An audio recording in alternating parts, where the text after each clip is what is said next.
Lokati here. Today we are on the Ranger class Deadeye Ascendancy on our 1 div T17 completion series.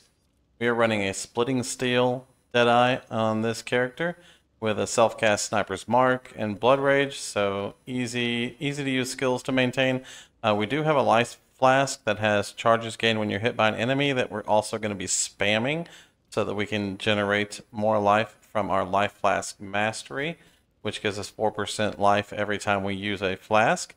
And we're running an abomination map because no one likes abomination. So I think it's a great one to run as an example of how the build does.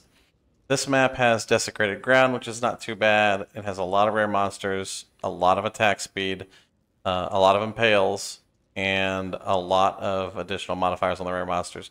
So the mapping itself is going to be a little bit more difficult. 27% less area of effect has a significant impact on our total damage because we do rely on the splitting steel return proges exploding on us for damage, but we should be fine overall on this map.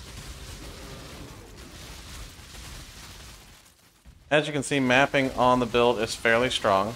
All you're going to do is fly through with Blood Rage active and spam out Splitting Steel and let all the Splitting Steel do the work for you. You're going to use Sniper's Mark just on large targets that are particularly hard to kill. And we've got a ton of recovery from a lot of different sources, so you should feel very tanky just rolling through the map.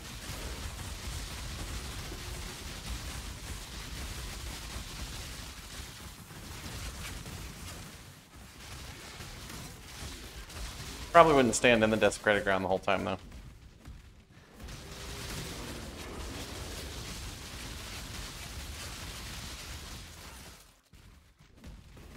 Now, as a splitting steel character, I know it says it's a range skill, but it's not. It's a melee skill. You need to be close to your targets to deal the majority of your damage, so make sure you are close to your targets. We do have Punishment Curse for both debuffing the targets and increasing damage targets take. And we have that Punishment Curse bound to cast when damage taken, so it's automated so we don't have to stress about it. We're not going to take time to kill this Temporal Shield guy. He's annoying. So as you can see, clear is good. We're going to move through the map and get to the boss here.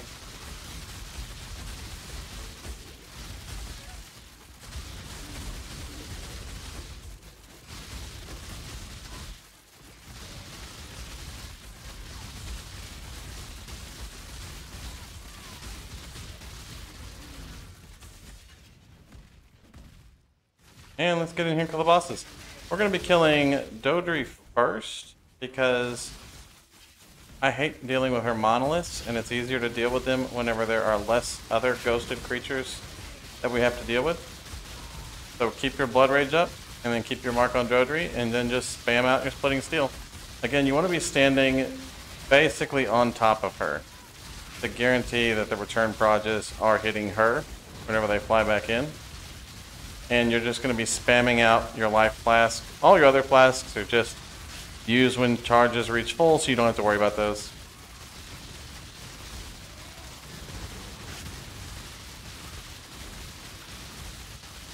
You can see once DIV gets to under 50%, she starts to die much more rapidly.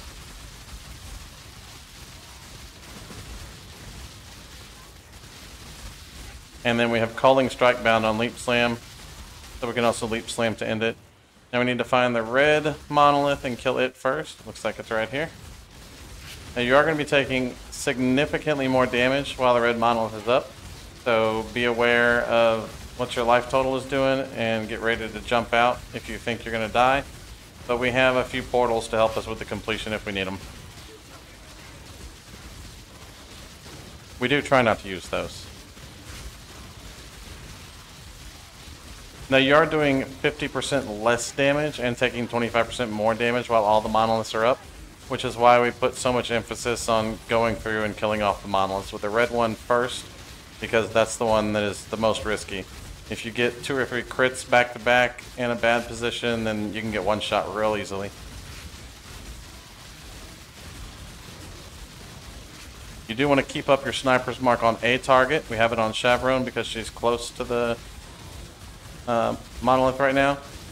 That way we get the extra projectiles that return off of hitting a sniper's marked target. Once that monolith is dead, go find the green one or the purple one and then work on those. Now we're going to feel much safer from a tankiness standpoint. And ideally we get this one killed before Chaperone or Malagaro die.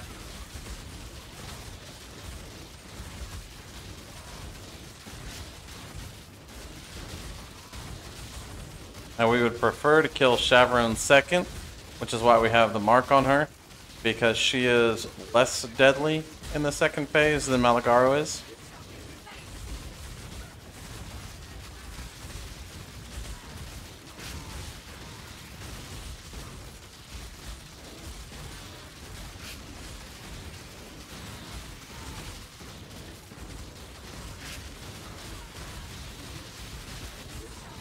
Keep your blood rage up. Now we can't curse these monoliths, unfortunately, so we're doing the same damage to it the whole time. But we can execute it with Leap Slam once it gets below 10%.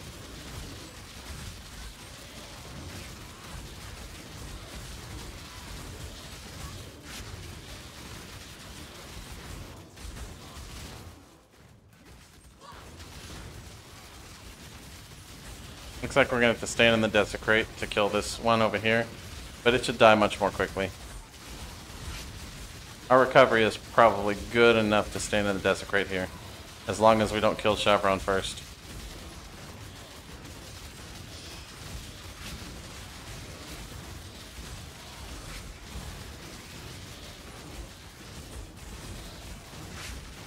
Again, just keep your blood rage up and keep spamming your life flask.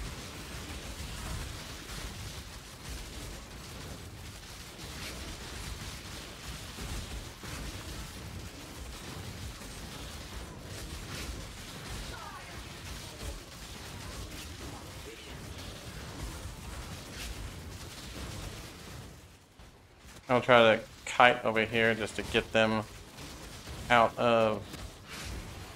That's fine. It's close enough. Kill Chaperone. You see our damage is much better with the monoliths down. And then work on Malagaro. Now Chaperone is going to cast some really nasty spells. And Malagaro is going to be an asshole and constantly walk away from you. That AoE explosion you're generally okay with, but if you get hit with a slam at the same time, it can get a little sketch, so feel free to jump out of those if you need to.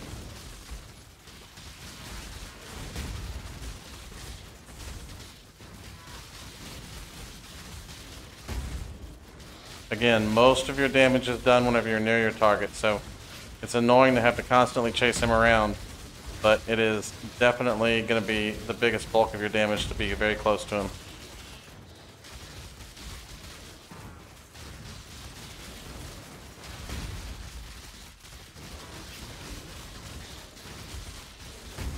Oh, I thought we had him pinned in the corner.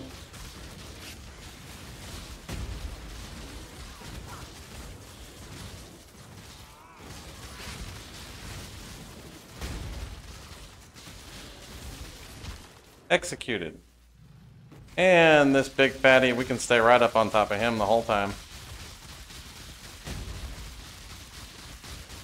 Keep your blood rage going and keep sucking down those health potions. Now he did put a puddle on the ground there, and that puddle makes us lose action speed because it's purple, and then the red puddle makes us lose, makes us take increased damage. So make sure you get out of those puddles. Losing the action speed has a huge impact on our recovery, as you saw.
And once it gets under 10%, get ready to leap on them for the execute.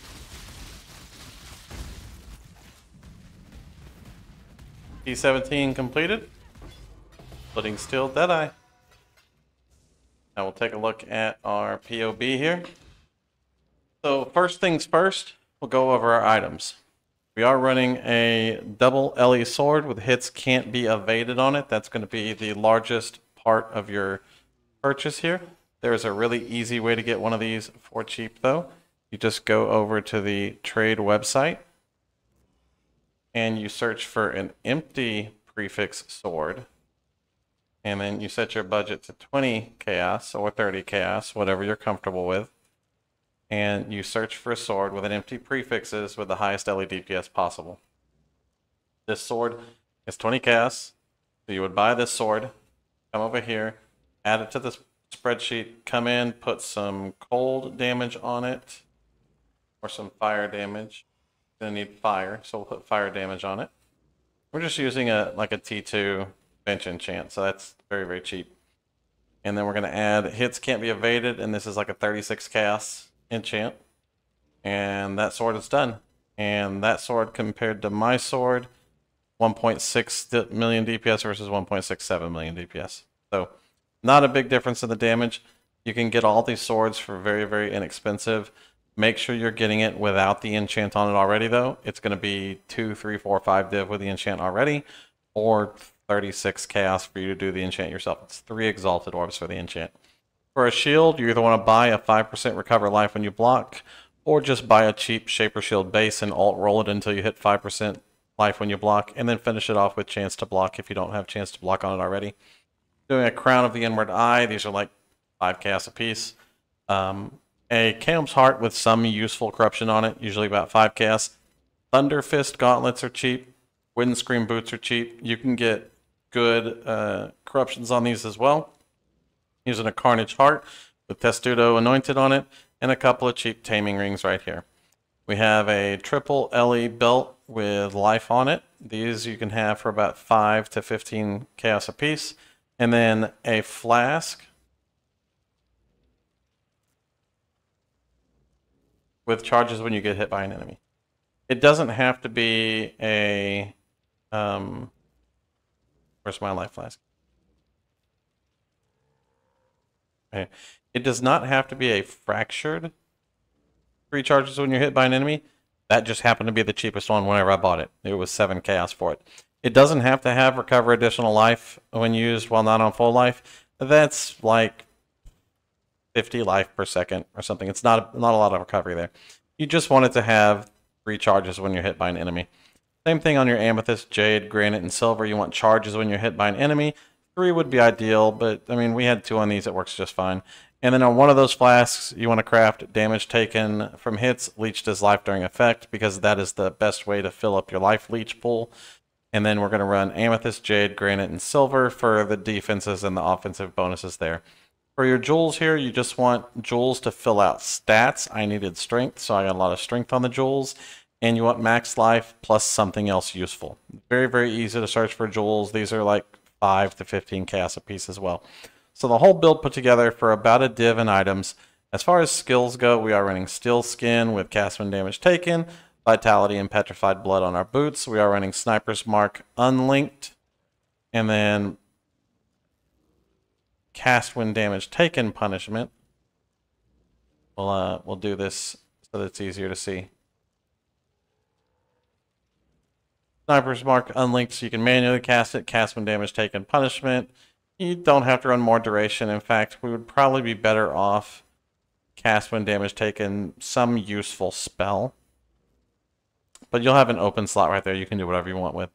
Leap Slam with Calling Strike. Blood Rage on your weapon as well. Tempest Shield with Determination and Eternal Blessing. And then our main link is Splitting Steel with Trinity, Pierce, and Return Proj. You don't have a choice here. You have to run Trinity. It's the highest damage you can get. You have to run Pierce. It's the only way to get Return Proj to activate in groups of enemies. And you have to run Return Proj because all of your damage is Return Proj.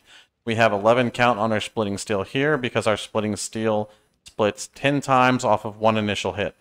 And then we do have a 61% less projectile damage modifier in here because all of those returning projectiles are going to be doing 61% less damage because of returning proj.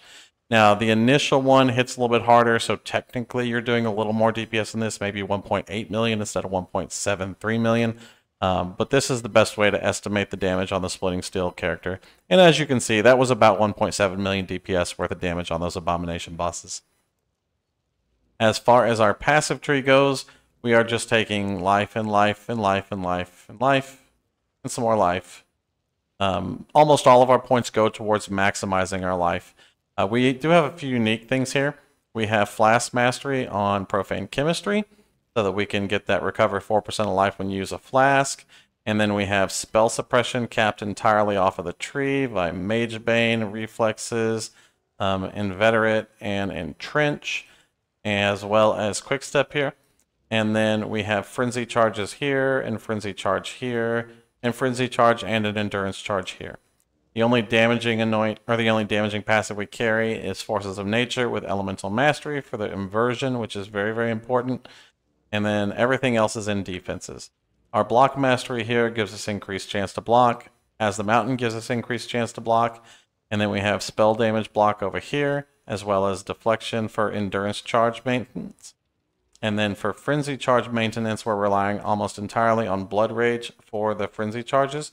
So that is a clear ability. We're actually not generating a lot of Frenzy Charges, or we're not generating any Frenzy Charges versus bosses. Now you can spec into Mark Mastery if you are a higher level. So this one was only 91. And so as the character levels up, I would go to Mark the Prey, and I would get Mark Mastery here, and 10% chance to gain a Frenzy Charge when we hit a marked enemy. And this is kind of an ideal place to be if you're a level 95 version of the character. And so we'll include that in the POB here. Now, if you have any questions over any of this, please leave a comment down below or come by my Twitch channel. I'm happy to answer questions and help as much as possible, but a lot of these interactions are sometimes a little complicated.